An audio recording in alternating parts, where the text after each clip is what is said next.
بسم اللہ الرحمن الرحیم۔ محترم ناظرین، ہمیں اپنی صحت کا بہت خیال رکھنا چاہیے، کیونکہ صحت ایک بڑی نعمت ہے۔ جس کو اللہ نے صحت دی ہو تو حدیث میں بھی آتا ہے اغتنم خمسن قبل خمس، 5 چیزوں کو 5 سے پہلے غنیمت سمجھو۔ اس میں ایک آتا ہے صحتک قبل سقم، صحت بیماری سے پہلے اس کو بھی غنیمت سمجھو۔ یہ اللہ کی طرف سے دی ہوئی ایک نعمت ہے جو اس کی قدر کرنی چاہیے اور خیال رکھنی چاہیے، اور اس طرح ہم اپنے آپ کو صحت یاب رکھنا یہ ضروری ہے۔ کہ ہم کس طرح کریں؟ مختلف چیزوں سے، ہم پھل سے، سبزیوں سے، مختلف طریقوں سے ہم اپنے آپ کو صحت یاب کی کوشش کریں۔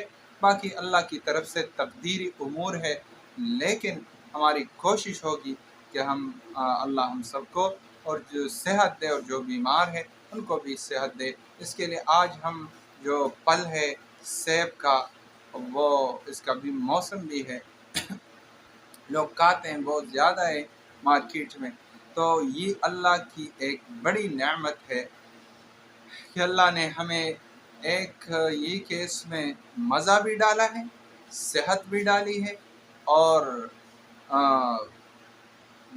اور بھی بہت فائدے۔ آج ہم دیکھیں کہ سیب ایک ایسا پھل ہے جو پھلوں میں ایک نمایاں حیثیت رکھتی ہے۔ عام اگر ہم کہیں تو پھلوں کا بادشاہ ہے، لیکن سیب بھی ایک بڑی حیثیت رکھتی ہے پھلوں میں، اور اس کے بہت فائدے ہیں، اور اس میں بہت وٹامن ہے، آئرن ہے، بہت سی صحت یابی کی چیزیں۔ تو اس میں اگر ہم اس موسم میں جو سیب کا موسم ہے اس میں ہم اس کو زیادہ تر استعمال کریں، اور اس میں اطباء حضرات کہتے ہیں جو روزانہ صبح نہار منہ ایک پھل کھاتا ہے، سیب کھاتا ہے، تو انشاءاللہ اس کو ڈاکٹر کی ضرورت نہیں ہوگی۔ جو صبح روزانہ ایک سیب کھائے، یا سیب کا جو جوس ہے وہ پیے، وہ بھی ٹھیک، یا سیب کھائے، تو یہ بچوں کے لیے بھی مفید ہے، بڑوں کے لیے بھی بہت مفید ہے۔ اس میں کیا کیا فائدے؟ اس میں بدن کی میں خون کی جو کمی ہوتی ہے وہ بھی روزانہ کھانے سے خون کی کمی وہ ختم ہوگی۔ دوسرے، جسم میں جو جراثیم ہے، وائرس ہے، وہ بھی ختم ہوگی جو سیب روزانہ کھاتے۔ دانتوں کے لیے، مسوڑوں کے لیے، رنگ کے لیے، ان سب کے لیے سیب یہ بہت مفید ہے، تاکہ جو اس کو کھائے روزانہ کی روٹین میں اس کو شامل کرے تو انشاءاللہ اس کو یہ فائدے ہوں۔ معدہ کے لیے، ان کے ہاضمہ کے لیے، معدہ کے لیے بھی بہت مفید ہے۔ اس طرح حاملہ عورتوں کے لیے بھی بہت مفید ہے کہ وہ روزانہ ایک سیب کھائے تو ان کے لیے اور بچے کے لیے بہت فائدہ ہو۔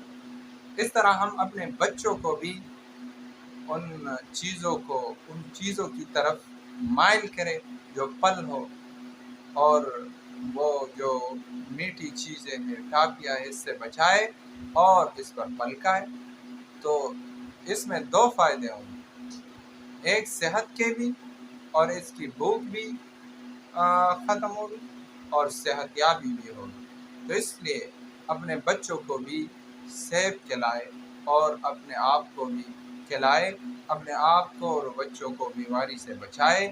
باقی اللہ کی طرف سے تقدیری امور ہے، لیکن اللہ نے انہی چیزوں میں شفا بھی دی ہے، مزہ بھی دی ہے، تو ہم اس کو اپنے روٹین میں شامل کریں تو انشاءاللہ ہمارا بہت فائدہ ہوگا، صحت بھی ہوگی، اور اللہ کی دی ہوئی جو نعمتیں ہیں اس کا شکر بھی ادا کرنی چاہیے کہ اللہ نے جو ہمیں نعمت، اس لیے حدیث میں آتا ہے سنت دعائیں، جو نیا پھل کھائے، نیا چیز آیا، نیا پھل آیا، اس کو کھائے، اس کے بعد یہ دعا کہ اللہم بارک لنا فی ثمرنا، اللہ ہمارے اس پھل میں برکت ڈال، تو دعا بھی کرے، بسم اللہ سے کھائے، الحمدللہ سے اختتام کرے تو برکت بھی ہوگی اور اس کا صحت یابی بھی ہوگی، اس میں شفا ہوگا، اس میں آپ کی جسم کو فائدہ ملے گا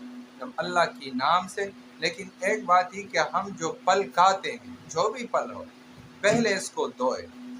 بعض لوگ ایسے وہ گندے پل کھاتے ہیں تو اس کے اوپر بہت سے ہاتھ لگے ہوئے ہوتے ہیں، ریت لگی ہوئی ہوتی ہے اور جراثیم ہوتی ہے، تو اس لیے پہلے دھو لے، صاف کرے، پھر پل کھائے، یہ بات ضروری ہے۔